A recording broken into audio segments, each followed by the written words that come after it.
Shalom, saudara terkasih dalam Tuhan. Hari ini kita akan bersama-sama mendengarkan firman Tuhan, kebenaran firman Tuhan. Walaupun kita tidak beribadah secara bersama di tempat yang sama, tapi saya percaya dan saya yakin bahwa kita tetap akan menerima kebenaran firman Tuhan dan akan mendapatkan urapan yang luar biasa lewat kebenaran firman Tuhan. Oleh karena sebab itu, persiapkan hati dan pikiran saudara. Untuk itu, mari kita berdoa bersama-sama. Bapa, terima kasih buat saat ini. Kami bersyukur kepadamu buat semua waktu yang Tuhan berikan bagi setiap kami masing-masing. Boleh kami diberikan kekuatan, kesehatan, dan dalam keadaan apapun kami pada saat ini, yang kami percaya bahwa Tuhan kami adalah Tuhan yang sanggup, yang mampu menyediakan pemeliharaan yang sungguh luar biasa. Dan di waktu-waktu seperti ini, kami terus rindu untuk mendengarkan firman-Mu. Biarlah kebenaran-Mu dalam hidup kami memberikan kekuatan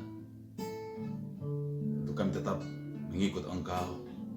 Bahkan juga percaya bahwa dalam setiap persoalan hidup kami, Engkau selalu ada menyertai setiap kami, Tuhan. Ketika kami juga akan mendengarkan firman Tuhan, mari pengurapan-Mu turun bagi setiap kami.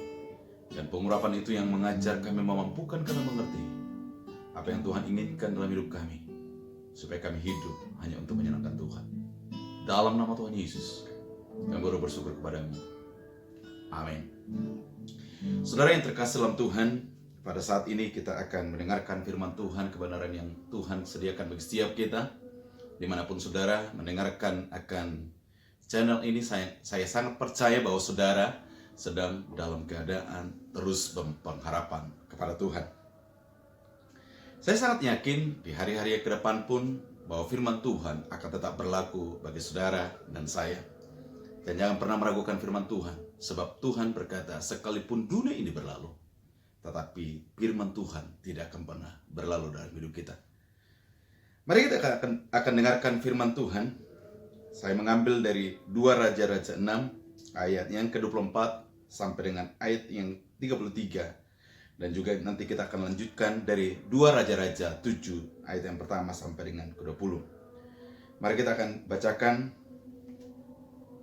Sesudah itu, Ben-Hadad Raja Aram menghimpunkan seluruh tentaranya, lalu maju mengepung Samaria. Maka terjadilah kelaparan hebat di Samaria selama mereka mengepungnya, sehingga sebuah kepala keledai berharga 80 shikal perak dan seperempat kap tahi merpati berharga 5 shikal perak.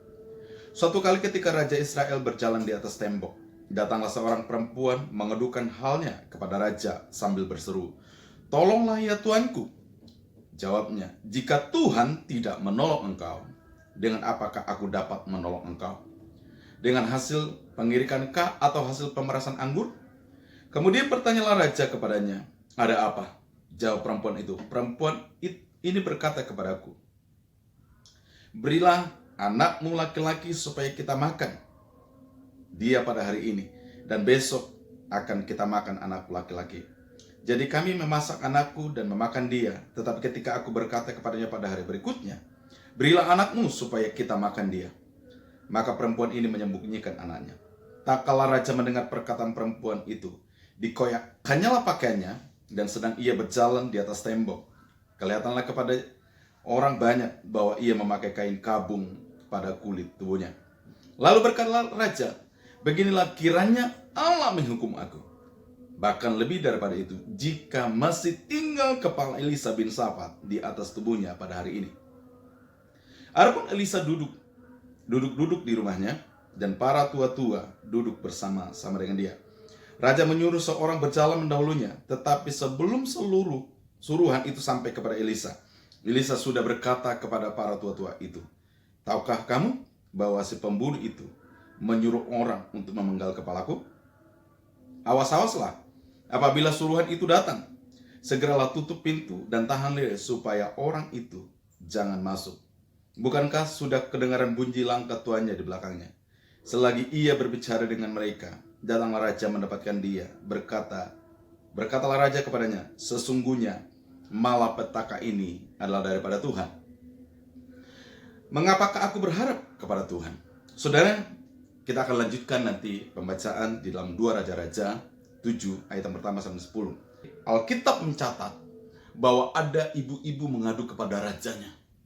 Mereka tidak lagi punya makanan. Mereka harus menyediakan anak-anaknya untuk menjadi santapan. Saudara bisa bayangkan, tidak ada lagi pilihan makanan, sehingga mereka harus menjadikan anak-anak mereka menjadi santapan. Tetapi dari situasi ini, mari kita belajar, ada 4 pribadi atau 4 tokoh, atau saya mau katakan ada 4 sikap yang dimiliki orang-orang yang tercatat dalam kitab ini, dalam konteks ini, baik dari 2 Raja-Raja 6 ayat 24 sampai dengan 23 dan 2 Raja-Raja 7 ayat yang pertama sampai dengan 20. Melalui situasi ini, saudara, kita boleh belajar bagaimana sikap seorang raja Israel, bagaimana sikap seorang hamba Tuhan yaitu Elisa yang penuh pengurapan, bagaimana sikap seorang perwira yang menjadi ajudan daripada raja, dan juga bagaimana sikap daripada 4 orang kusta. Mari kita belajar. Saudara yang terkasih dalam Tuhan, yang pertama kita akan belajar bagaimana sikap dari para raja Israel ketika persoalan ini datang.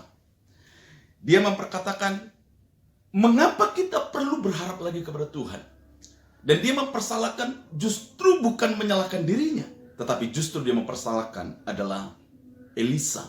Dia mengatakan gini, jika hari ini bahwa kepala Elisa masih tinggal di atas tubuhnya. Saudara, mari perhatikan, mengapa perkataan atau sikap ini salah? Ini terjadi karena Raja Yoram hidup dalam dosa. Kita boleh melihat dari 2 Raja-Raja 3 ayat yang kedua, dikatakan bahwa Raja Yoram itu hidup dalam dosa, berbuat jahat, tidak mengenal Allah.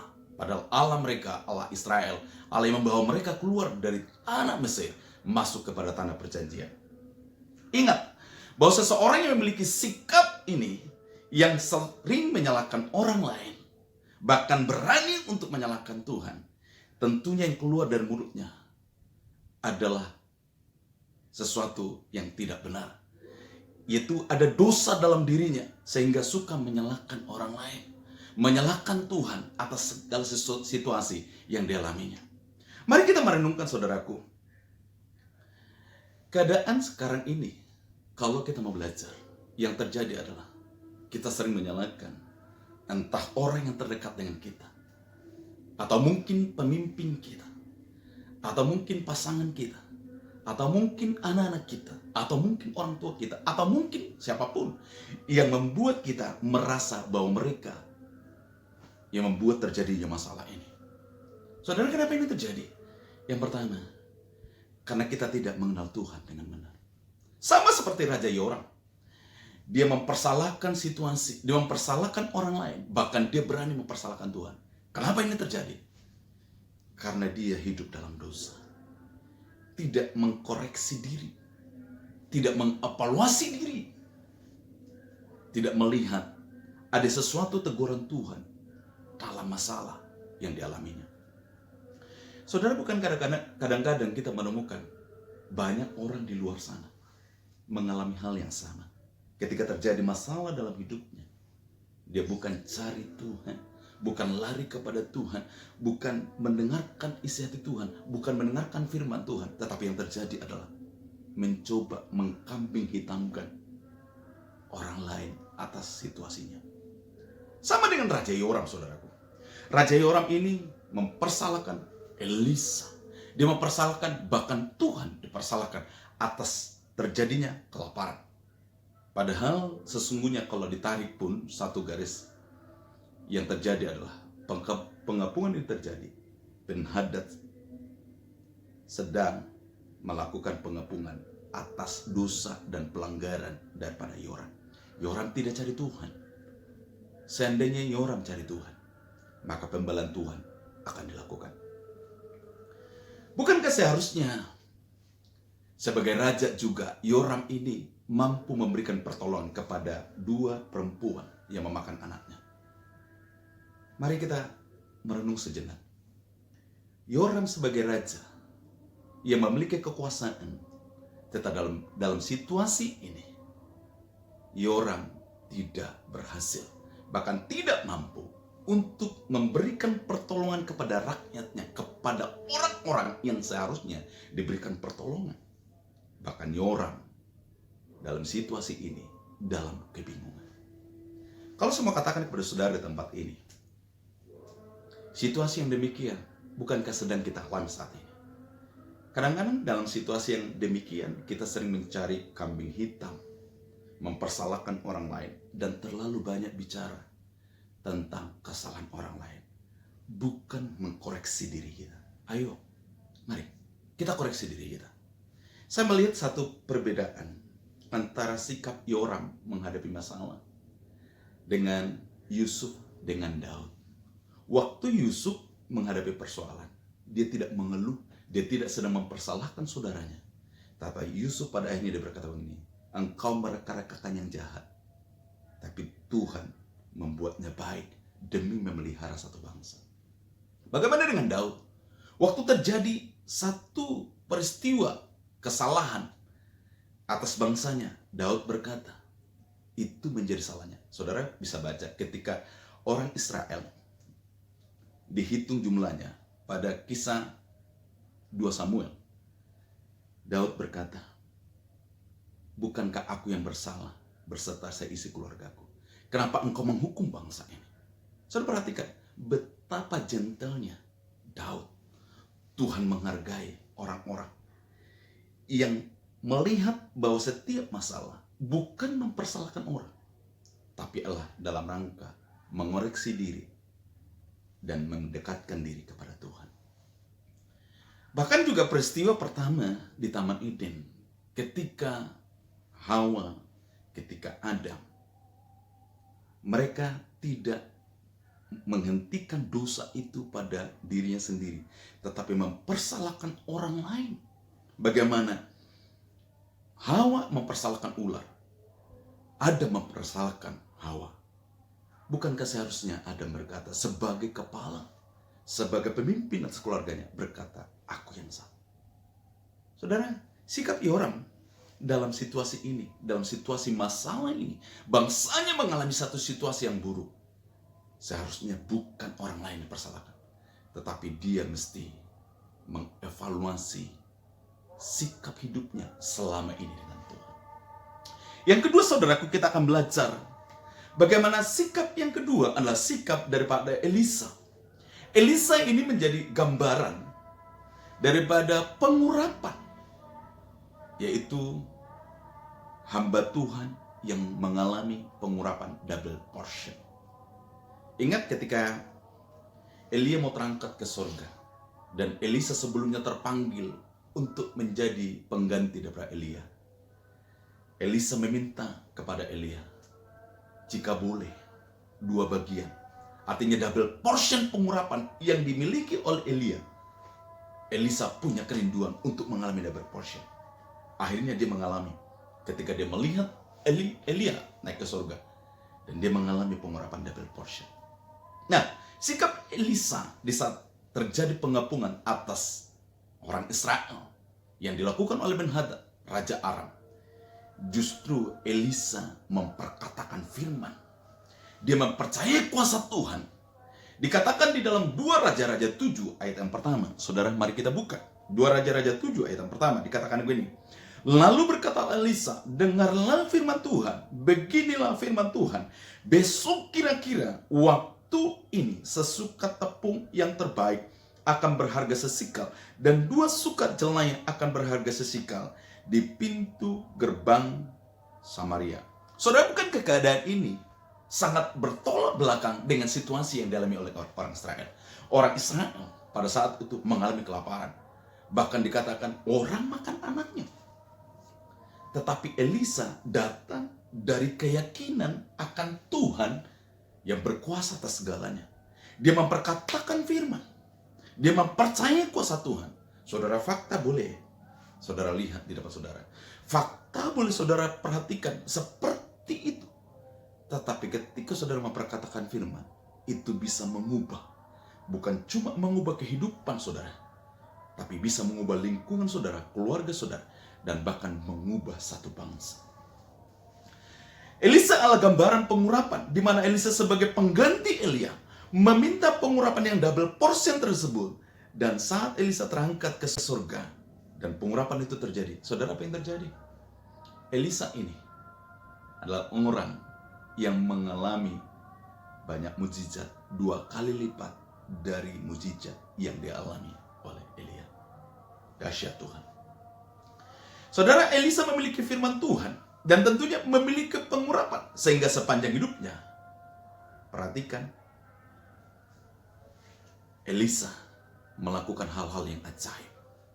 Bagaimana dia membuat air menjadi baik adanya. Masakan bagaimana memberi makan 100 orang. Bagaimana hal-hal ajaib yang terjadi yang dialami Elisa. Semuanya karena apa? Dia memiliki firman. Dia menghidupi firman. Saudara, saya senang dengan satu statement. Anak-anak sekarang, bahkan juga banyak hamba Tuhan, menguasai firman sedemikian hebat. Tahu firman Tuhan, tapi tidak menghidupi dan tidak dikuasai oleh firman. Ingat, yang terpenting bukanlah bagaimana saudara menguasai firman, tapi bagaimana saudara dikuasai firman dan menghidupi firman. Mari saudaraku, kita boleh melihat pengertian sikap daripada Elisa ini sangat berbeda. Yoram itu menyoroti situasi dan mempersalahkan yang lain, bahkan mempersalahkan Tuhan. Tetapi justru Elisa meyakini Tuhan berkuasa atas semuanya dan memperkatakan bahwa apa yang akan terjadi karena firman dan kuasa yang dimiliki oleh Elisa. Pengurapan yang dimiliki oleh Elisa. Bukankah di waktu yang sama ini, di Pentakosta yang ketiga, kita memiliki pengurapan yang lebih dahsyat dari pengurapan sebelumnya. Ini waktunya kita bangkit, saudara. Memperkatakan dan meyakini kuasa Tuhan di akhir-akhir ini. Di waktu-waktu yang terakhir ini, Tuhan akan bertindak dengan luar biasa. Membalikan keadaan. Entah penyakit, entah virus, atau kelaparan, situasi ekonomi, apapun yang saudara alami. Sama katakan, banyak perkatakan firman. Banyak perkatakan firman. Sebab yang berlaku atas hidupmu bukan perkataan orang. Yang berlaku atas hidupmu adalah firman Tuhan. Saudara, kalau kita melihat nilai hidup kita ini bukan dilihat dari jabatan. Elisa hanya sebagai abdi Allah. Yoram sebagai raja. Yang seharusnya bisa menolong bangsa Israel. Bukanlah Elisa, tapi Yoram sebagai raja. Tapi apa yang terjadi? Justru pada akhirnya yang berlaku adalah apa yang diperkatakan oleh Elisa. Bukan sekedar mempersalahkan lingkungan. Sekedar berhentilah saudara untuk mempersalahkan yang lain. Perkatakanlah firman. Perkatakan firman. Elisa melihat situasi yang berbeda dengan mengatakan bahwa sesukat tepung yang terbaik sesikal dan 2 sikat jelai akan berharga sesikal di pintu gerbang Samaria. Ini bicara tentang apa? Bukan hanya pengepungan yang berakhir. Bukan hanya kesengsaraan yang berakhir. Tapi ekonomi dipulihkan. Berkat yang unlimited terjadi ketika firman Tuhan terjadi atas hidup kita. Saudara, mari. Apa masalah kita hari-hari ini? Tolong, yang pertama, jangan miliki sikap Yoram, tapi miliki sikap Elisa. Yang ketiga, kita akan belajar, saudaraku, ada seorang perwira. Sikap perwira yang merupakan ajudan raja. Di dalam 2 Raja-Raja 7 ayat 2a. 2 Raja-Raja 7 ayat 2a berkata begini. Tetapi perwira yang menjadi ajudan raja menjawab abdi Allah. Katanya, sekalipun Tuhan membuat tingkap-tingkap di langit, masakan hal itu mungkin terjadi? Jawab abdi Allah, sesungguhnya engkau akan melihatnya dengan matamu sendiri, tetapi tidak akan makan apa-apa daripadanya. Saudara perhatikan. Mungkin saudara bisa merenung. Kenapa sikap daripada ajudan raja ini, perwira ini demikian? Saya punya logika. Gini, bukankah selama ini ajudan sebagai ajudan raja, perwira ini selalu mendampingi rajanya kemanapun dia pergi. Dalam situasi ini tentunya Apa yang menjadi perbincangan, apa yang menjadi sikap raja juga dipengaruhi oleh ajudan. Dan sikap daripada ajudan ini dipengaruhi oleh Raja Yoram. Yang saya mau sampaikan adalah apa yang ala pikiran raja. Yoram berkata negatif, tentunya juga hal yang sama akan dialami oleh perwira tersebut, akan berpikir secara negatif. Mengapa ini terjadi? Saudaraku gini, pergaulan saudara, di mana saudara berada, akan mempengaruhi pola pikir kita, akan mempengaruhi seluruh sikap hidup kita, baik terhadap sesuatu yang terjadi dan apa yang akan terjadi. Itu akan dipengaruhi dengan siapa saudara bergaul, di mana Anda berada. Sikap menyalahkan terjadi yang dilakukan oleh Yoram sebagai raja tidak beda jauh dengan sikap perwira ini yang negatif thinking. Saya mau katakan kepada saudara di tempat ini, kalau mau menghadapi masalah, saudara akan dikenal bagaimana saudara meresponinya. Responnya seperti apa? Apakah negatif atau positif? Apakah baik atau buruk? Itu juga akan mengetahui dengan siapa saudara bergaul. Saudara mau dirubah kehidupannya, saudara mau dirubah reaksinya terhadap satu masalah, tentunya saudara juga harus merubah lingkungan. Saudara perhatikan gini, untuk mengubah kehidupan kita, harus mengubah lingkungan kita. Mengubah di mana engkau selama ini bergaul. Jika keadaannya buruk, coba keluar. Keluar dari situasi itu. Keluar dari pergaulanmu. Lebih baik engkau kehilangan sahabatmu, kelihatan sahabat, daripada engkau kehilangan berkatmu dari Tuhan. Mari kita belajar dari Abraham, bagaimana Tuhan menggenapkan semua janjinya kepada Abraham. Itu dimulai dari mana? Ketika justru Abraham keluar dari asli, keluar dari lingkungan, saudara. Mesti keluar dari lingkungan. Kalau tetap keluar, berada di lingkungan, kita tidak akan pernah berubah. Saudara, yang kedua yang harus dilakukan, kita harus banyak baca firman. Bukankah selama ini sebagai manusia, sebagai orang yang bersosial, selama ini kita banyak mendengarkan tentang nasihat orang lain, entah dari pemikiran, tentang kebijakan dia, tentang sesuatu yang selama ini dialaminya dalam hidup. Tapi saya mau katakan ini, belum tentu menjadi kebenaran. Mari kita banyak baca firman Tuhan. Kadang-kadang kita perlu mengubah paradigma kita dengan cara banyak baca firman, cekokin pikiran kita dengan firman Tuhan. Banyak cekokin dengan firman Tuhan. Dan perkatakan firman yang engkau yakini berkuasa dalam hidupmu. Itulah yang akan mengubah. Bukan yang lain yang dapat mengubah. Yang dapat mengubah kehidupanmu, yang dapat mengubah situasimu adalah Tuhan. Dan engkau meresponnya dengan benar. Jangan seperti perwira ini. Dia terbiasa dalam lingkungan yang tidak baik, maka pikirannya pun menjadi tidak baik. Saudara mau berubah? Mau berubah sikapmu? Ubah lingkungan, ubah sahabatmu, ubah caramu selama ini. Saya merenungkan satu situasi yang sedang ada sekarang ini. Ketika kita harus mengisolasi diri kita. Ada waktu-waktu di mana kita hanya bisa berdiam diri di rumah. Apa yang perlu kita lakukan? Saya menganjurkan setiap kita, ayo dong banyak muji menyembah. Ayo dong baca firman Tuhan. Kalau selama ini engkau terlalu banyak dengan orang, baca firman Tuhan. Kalau mungkin dilakukan lockdown, seandainya dilakukan lockdown, 3 minggu di rumah, dengan saudara baca Alkitab 3-4 jam, saya sangat yakin saudara bisa baca Alkitab 1 kali dari kitab Kejadian sampai Wahyu. Artinya saudara mendengarkan secara penuh firman Tuhan yang selama ini engkau percaya bisa mengubah hidupmu. Mari pergunakan waktu kesendirianmu ini. Ketika engkau harus tinggal di rumah, banyak memuji menyembah, banyak baca Alkitab. Saudara, yang pertama tadi Yoram, sikapnya menyalahkan orang. Yang kedua, kita melihat sikap Elisa yang memperkatakan firman dan percaya kuasa firman.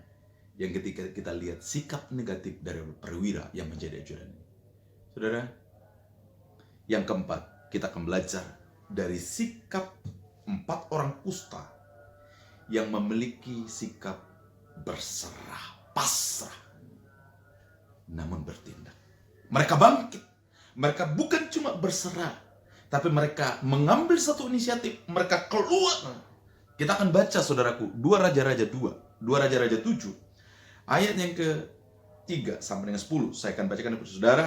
4 orang yang sakit kusta ada di depan pintu gerbang. Berkatalah seorang kepada yang lain, mengapa kita duduk-duduk di sini sampai mati? Jika kita berkata, baiklah kita masuk ke kota. Padahal dalam kota ada kelaparan, kita akan mati di sana. Dan jika kita tinggal di sini, kita akan mati juga. Jadi sekarang, marilah kita menyeberang ke perkemahan tentara Arab.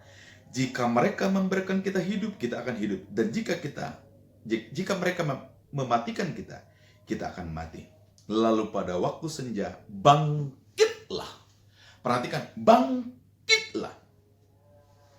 Ada kata bangkit. Mereka bangkit masuk ke tempat perkemahan orang Arab. Tetapi ketika mereka sampai ke pinggir tempat perkemahan orang Arab, tampaklah tidak ada orang di sana. Ujung ceritanya, saudaraku, mereka menjarah.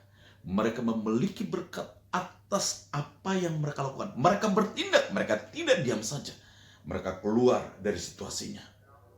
Saya mau sampaikan kepada saudara di tempat ini. Sebagai orang kusta, tentunya mereka tersisih dan terbuang dari orang-orang sekitar. Apalagi zaman dahulu. Ketika dinilai ini kusta, mereka akan diasingkan.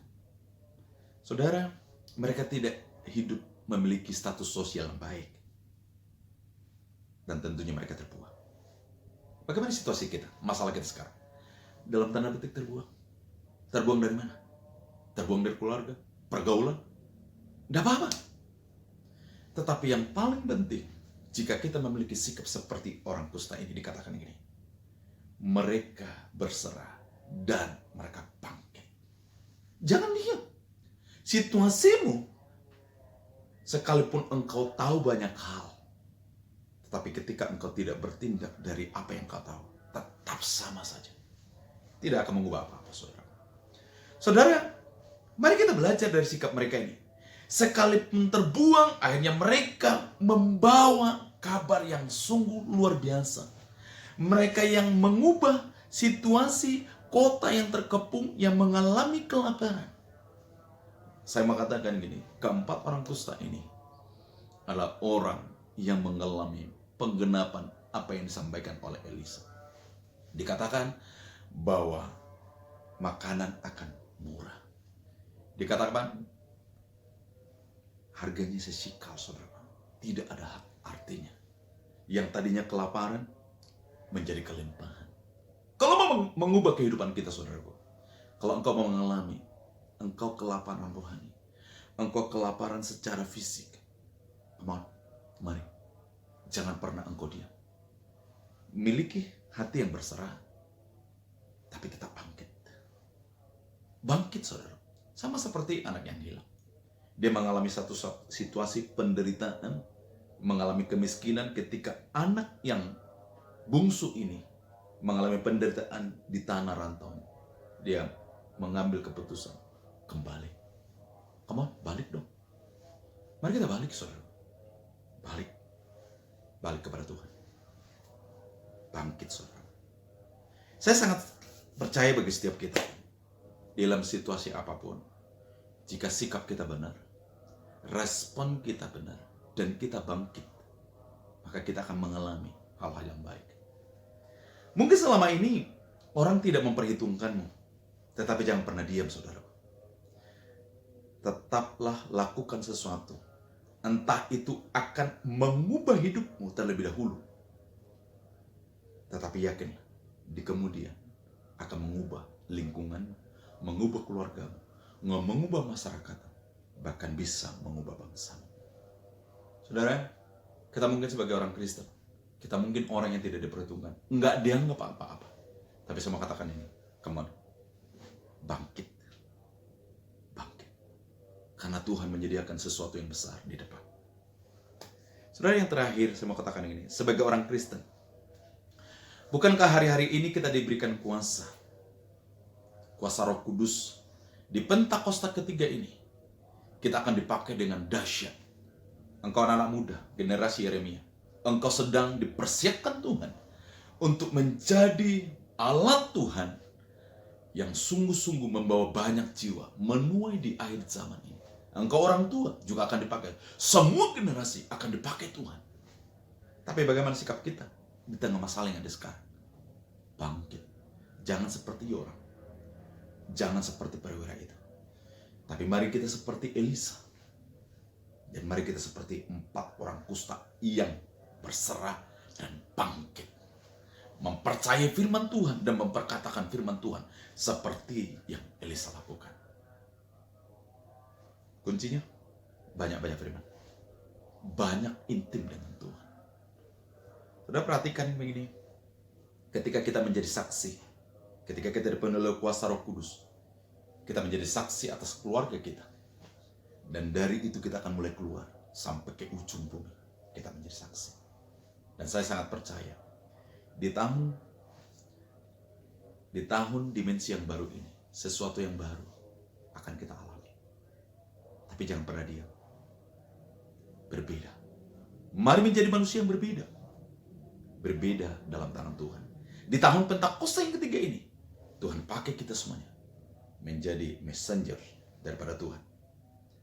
Dan saudara, bagaimana respon kita hari-hari ini?